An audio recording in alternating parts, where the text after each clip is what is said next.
আজকের সাসপেন্স গল্প শরদিন্দু বন্দ্যোপাধ্যায়ের পিন্টু।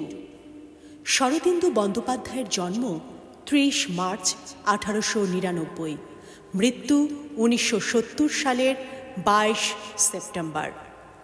বাংলা সাহিত্যে তার ছিল বহুমুখী প্রতিভা।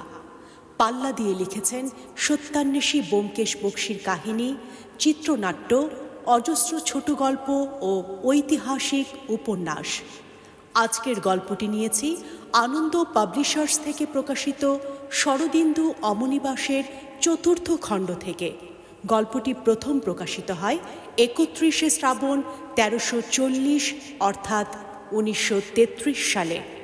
আজকের সাসপেন্স গল্প শরদিন্দু বন্দ্যোপাধ্যায়ের পিন্টু। আমার একটা দোনালা বন্দুক আছে, ১২ বোরের বন্দুক। ব্রাচ লোডিং অর্থাৎ গাদা বন্দুক নয়। দেশি মিস্ত্রি এই বন্দুক তৈরি করেছে, কিন্তু এত সুন্দর জিনিস যে বিলেতি বন্দুকের চেয়ে কোনো অংশে কম নয়। ১৫০ গজ পর্যন্ত তার পাল্লা। পয়েন্ট ব্লাঙ্কে দিয়ে স্বচ্ছন্দে হাঁস মারা যায়, যদিও এটা হাঁস মারার বন্দুক বা ডাকগান নয়। এই বন্দুকটি আমার বড় প্রিয়। পাখি শিকার করতে আমি খুব ভালোবাসতাম। শীতকালে যখন খালে বিলে নানা জাতের হাঁস পড়তে শুরু করত, তখন আমি বন্দুক নিয়ে বেরিয়ে পড়তাম। সে সময় আমার সঙ্গী থাকত শুধুমাত্র আমার পোষা কুকুর পিন্টু। পিন্টু খাঁটি দেশি কুকুর। তার গায়ে এক ফোঁটাও বিলেতি রক্ত ছিল না। ইচ্ছে করলে তোমরা তাকে নেড়িকুত্তাও বলতে পারো। তার চেহারাটি ছিল রোগা, গায়ে সাদা কালো ছাপ, মুখটি ছুঁচালো, চোখে একটু সংকুচিত ভাব। সত্যি কথা বলতে কি, পিন্টু খুব সাহসী কুকুর ছিল না। ভিনপাড়া দিয়ে যাবার সময় তার ল্যাজটি অলক্ষিতে পেছনের পা দুটির ভেতর আশ্রয় গ্রহণ করত, আর পাড়ার কুকুরগুলো যখন ঘেউ ঘেউ করে তেড়ে আসতো, তখন সে কেবলই আমার পাশে ঘেঁষে ঘেঁষে আসতো আর গলার মধ্যে গড় গড় শব্দ করত। দাদা বলতেন, শুধু দুধ ভাত খেয়ে খেয়েই পিন্টুর সব সাহস মিইয়ে গেছে। কিন্তু সে যাই হোক, পিন্টুর একটি অসাধারণ গুণ ছিল। সে খুব ভালো মরা পাখি উদ্ধার করতে পারত। গুলি খেয়ে উড়ন্ত পাখি যেখানেই পড়ুক, জলে, স্থলে কিংবা পাঁকের মধ্যে, পিন্টু ঠিক তাকে মুখে করে নিয়ে আসবে।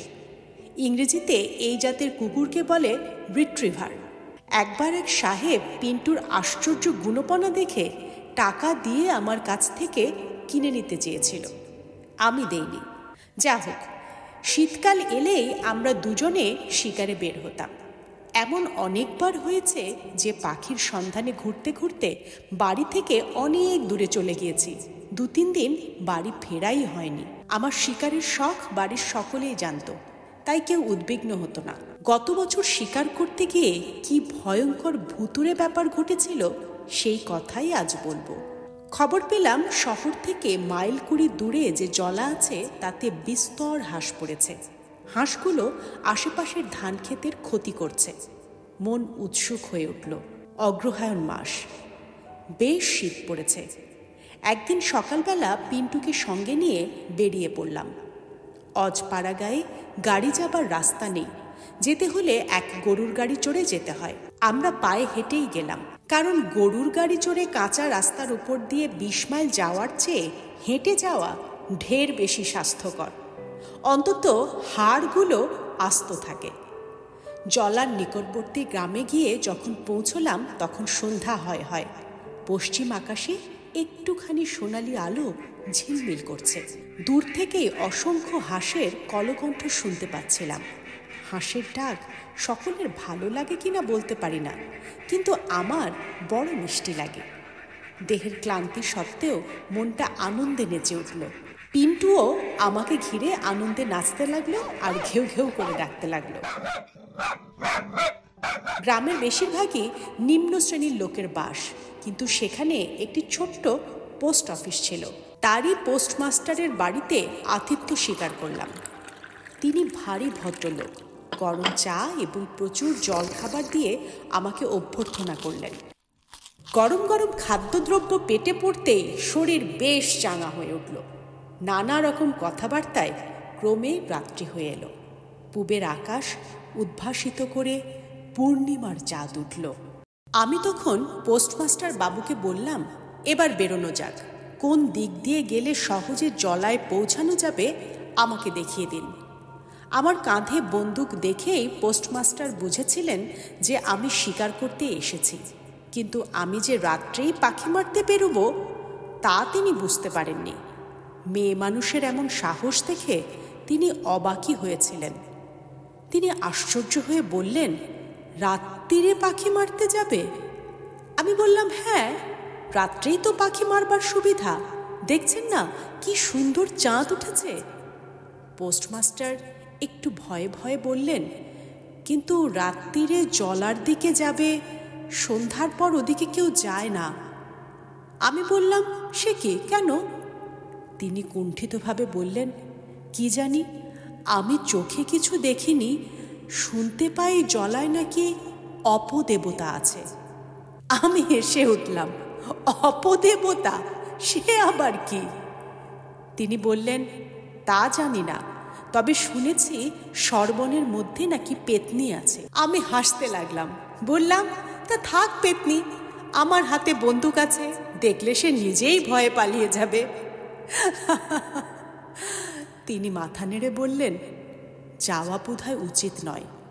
একবার এক সাহেব এভাবেই রাত্রিরে জলায় শিকার করতে গিয়েছিল, সে আর ফিরে আসেনি। আমি বললাম, কোনো ভয় নেই, আমি 11টার মধ্যেই ফিরে আসব, আপনি শুধু আমায় পথটা দেখিয়ে দিন। তিনি তখন অনিচ্ছা ভরে গায়ের সীমানা পর্যন্ত এসে আমায় জলা দেখিয়ে দিলেন। জলাটা সেখান থেকে মাইলখানেক দূরে, চাঁদের আলো তার উপর ঝকঝক করছে, আর ধোঁয়ার মতো অস্পষ্ট পাখির সারি তার উপর দিয়ে উড়ে যাচ্ছে।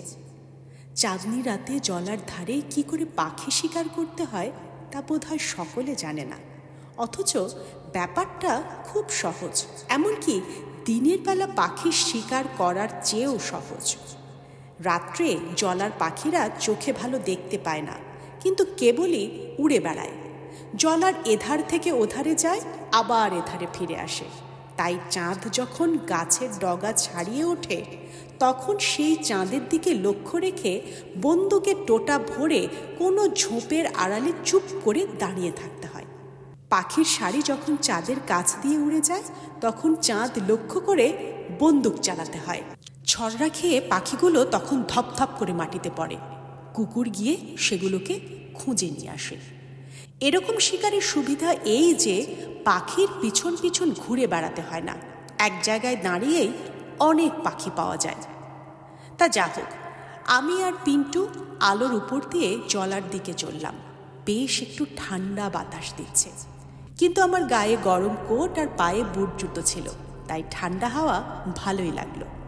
পকেটে গোটাকুড়ি 4 নম্বরের কার্তুজ নিয়েছিলাম, আশা ছিল তাতেই আজকের মতো কাজ চলে যাবে। ক্রমে জলার কাছে এসে পড়লাম।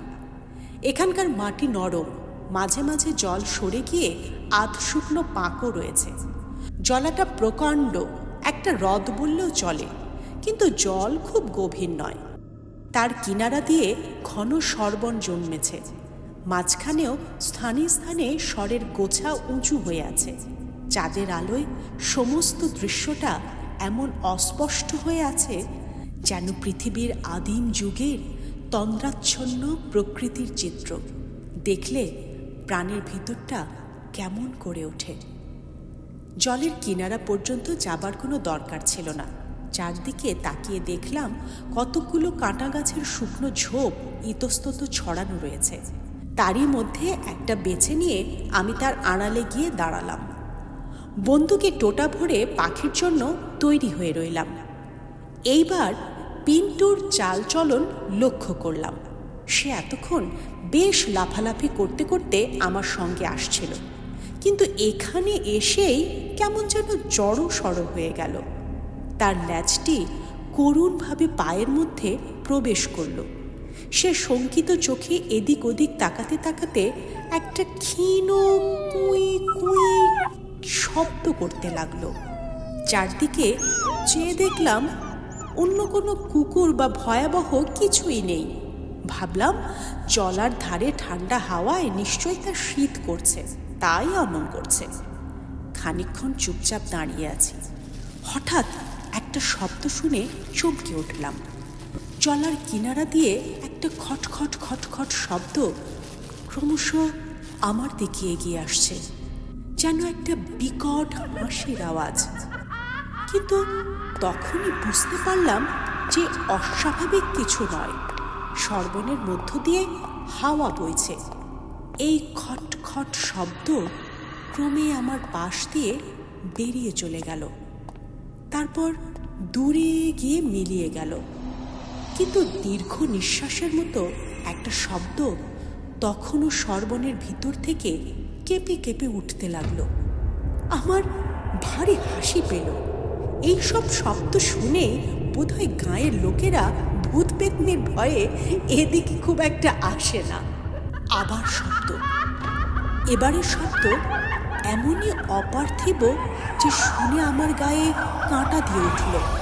বহুদূর জলার বুক থেকে একটা দীর্ঘ কান্নার সুর, যেন কোনো স্ত্রীলোক কেঁদে উঠল।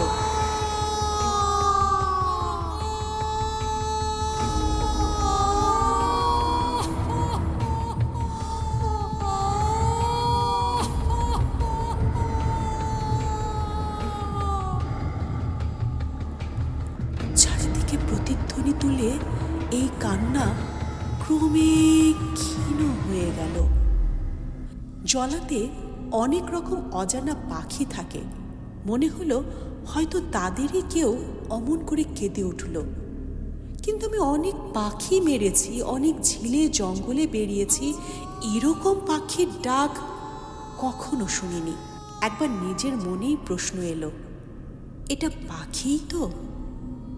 পিন্টুর দিকে তাকিয়ে দেখি সে আমার পা ঘেঁষে এসে বসেছে, আর তার শরীর থরথর করে কাঁপছে।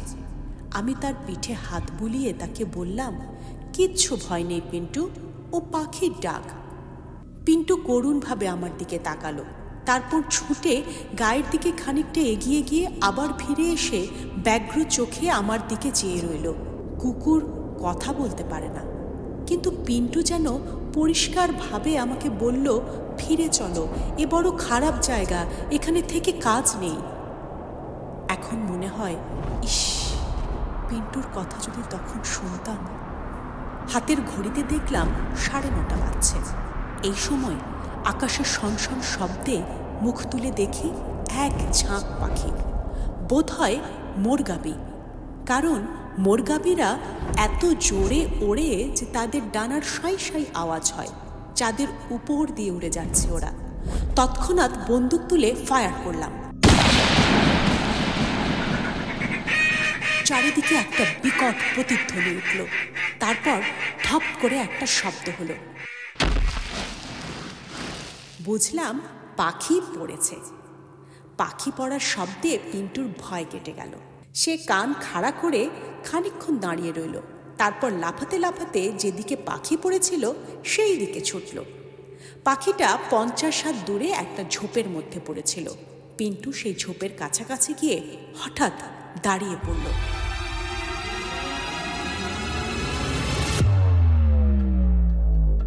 তারপর দৌড়ে পালিয়ে এসে আমার জুতোর মধ্যে মুখ লুকিয়ে বসে পড়ল। আমি আশ্চর্য হয়ে বললাম, কি হয়েছে পিন্টু, পালিয়ে এলি যে? তার গায়ে হাত দিয়ে দেখি তার গায়ের রোয়া কাঁটার মতো খাড়া হয়ে আছে।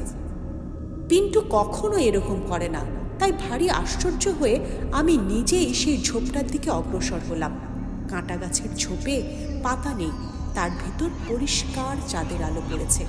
ঝোপের 10 হাতের মধ্যে গিয়ে আমিও থমকে দাঁড়িয়ে পড়লাম।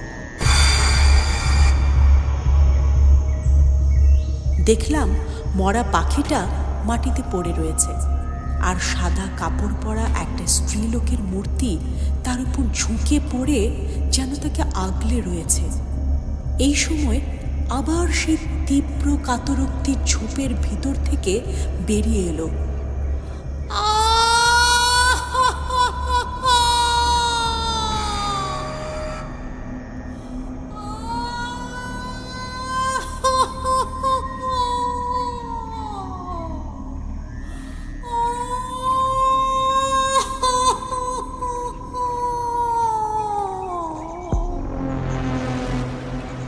আমি জড় মূর্তির মতো দাঁড়িয়ে রইলাম।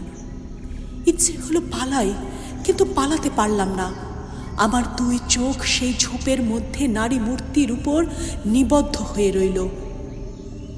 হঠাৎ নারী মূর্তি উঠে দাঁড়ালো,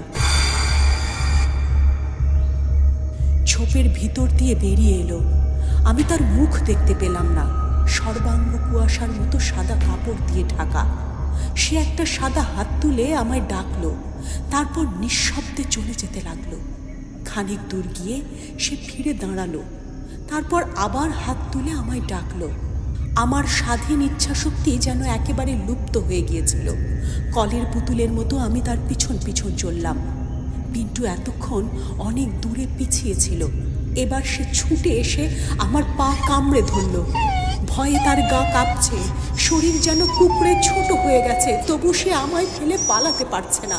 আমার পা কামড়ে ধরে পিছন দিকে টানতে লাগলো, যেন কিছুতেই আমাকে যেতে দেবে না। কিন্তু চুম্বকের আকর্ষণ লোহাকে যেমন টেনে নিয়ে যায়, আমিও তেমনি অন্ধভাবে সেই মূর্তির অনুসরণ করলাম। পিন্টু পদে পদে বাধা দিতে লাগলো, পায়ের কাছে পড়ে কু কু করে মিনতি জানাতে লাগলো, তবুও আমার গতিরোধ করতে পারল না। ক্রমে তলতলে নরম পাঁকের উপর এসে পড়লাম।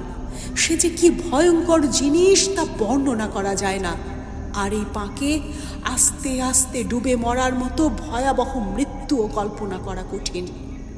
আমি কোথায় যাচ্ছি কিছুই জ্ঞান ছিল না, কেবল সেই মূর্তির দিকে চোখ রেখে এগিয়ে যাচ্ছিলাম।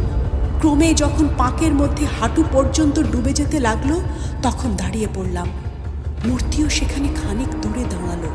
তারপর আবার সেই রক্ত জল করা আওয়াজ।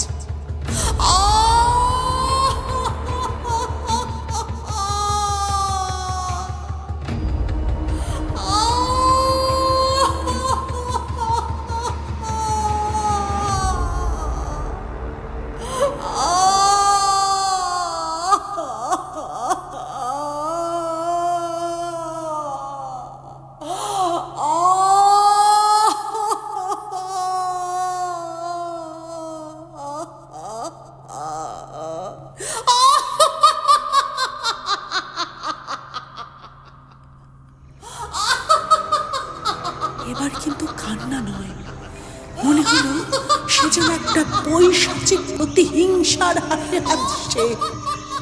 আর আমি এগিয়ে যাচ্ছি না দেখে মূর্তি দুই এক পা ফিরে এলো। খানিক দাঁড়িয়ে থেকে আবার আমাকে হাতছানি দিয়ে ডাকলো। ওদিকে আর বেশি এগুলে এই অতল পাঁকের মধ্যেই ডুবে যাব বেশ বুঝতে পারছি, কিন্তু তবু ওই হাতছানি অমান্য করবার সাধ্য আমার নেই। বন্দুকটা এতক্ষণ হাতে ছিল, এবার ফেলে দিলাম। তারপর পাগলের মতো সেই পাকের ভেতর দিয়ে নিশ্চিত মৃত্যুর দিকে এগিয়ে চললাম। পিন্টু, হ্যাঁ পিন্টু। এই সময় পিন্টু যে অদ্ভুত কাজ করলো তা জীবনে কখনো ভুলব না। সে এতক্ষণ আমার পিছন পিছন আসছিল, কিন্তু যখন দেখলো যে আমি উরু পর্যন্ত কাদায় ডুবে যাচ্ছি, তখন সে হঠাৎ একটা বিকট চিৎকার করে আমার সামনে এলো। আমি দেখলাম তার সর্বাঙ্গের রোঁয়া খাড়া হয়ে উঠেছে, আর সে হিংস্রভাবে দাঁত বের করে সেই মূর্তির পানে ছুটে চলেছে।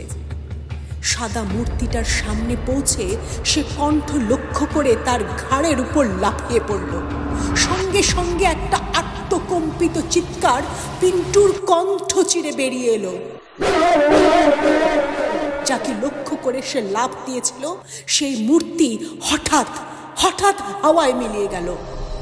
পিন্টু কোথাও বাধা না পেয়ে কাদায় পড়ে গেল, আর উঠল না। পিন্টু, পিন্টু, পিন্টু! আমি আত্মহারার মতো ছুটে গেলাম সেখানে যেখানে পিন্টু পড়েছিল। সেখানে পাঁক তত গভীর নয়, তলায় শক্ত মাটি আছে।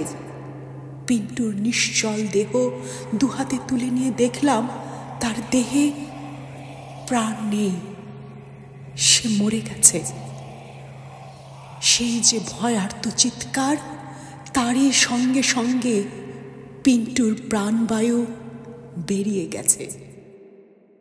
চারদিকে চেয়ে দেখলাম সেই সাদা মূর্তি কোথাও নেই, যেন জলাভূমি থেকে উত্থিত একটা দুষ্ট বাষ্প আবার জলাভূমিতেই মিলিয়ে গেছে। পিন্টু, পিন্টু, পিন্টু, পিন্টু বলে তার কাদামাখা শরীর বুকে জড়িয়ে নিয়ে আমি জ্ঞান হারালাম।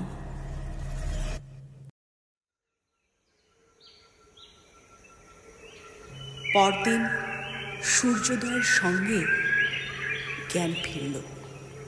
তখনও পিন্টুর মরদেহ বুকে জড়িয়ে আছে। সারা গায়ে অসহ্য ব্যথা আর 105 ডিগ্রি জ্বর নিয়ে একলা বাড়ি ফিরে এলাম। ক্রমে সেরে উঠলাম। এখনো মাঝে মাঝে শিকারে যাই, কিন্তু আমার পিন্টু নেই। শিকারে মন লাগে না। যখন মনে হয় পিন্টু আমার প্রাণ বাঁচাতে গিয়ে নিজের প্রাণ দিয়েছে, দারুণ ভয়ে তার বুকের স্পন্দন থেমে গেছে, কিন্তু তবু ভালোবাসা এক তিল কমেনি, তখন কান্নায় বুক ভরে ওঠে। পিন্টু সাহসী কুকুর ছিল না, কিন্তু দরকারের সময় তার মতো সাহস কজন দেখাতে পেরেছে? এতক্ষণ শুনলেন শরদিন্দু বন্দ্যোপাধ্যায়ের Pintu. Sound design nebula, poster design hologram, recording Archi studio, sound effects Thunderbolt, direction and story telling Surabhi, production supervision jackpot audio visual. এমন নতুন নতুন সব কন্টেন্টের আপডেট পেতে আমাদের চ্যানেলটি সাবস্ক্রাইব করে সাথেই থাকুন।